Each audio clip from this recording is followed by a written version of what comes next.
Aš ilgai galvojau, kas blogiau – vienatvė ar apsimestinis ryšys.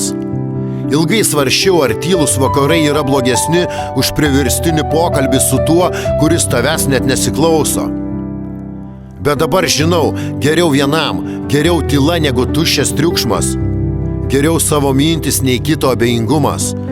Nes kas iš to, kai esi su žmogumi, kuris tavęs nemato, kuris šypsosi, bet nieko nejaučia, kurio žodžiai gražūs, bet veiksmai tušti.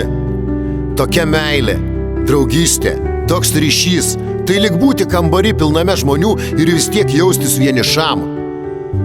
Aš nebesitaikstysiu. Nebesitaikstysiu prie tų, kurie priima tik tada, kai jiems patogu.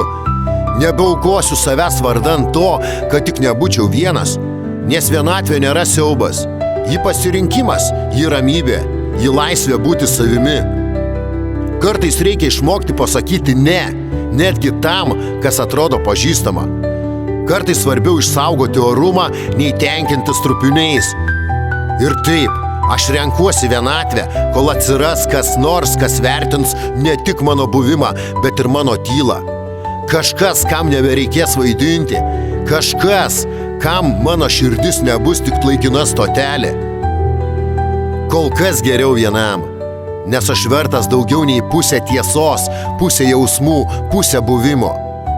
Ir jei niekada nesulauksiu to daugiau, aš vis tiek liksiu ištikimas savo, nes vienatvė su pagarba savo yra 100 kartų vertingesnė nei bet koks ryšys be pagarbos.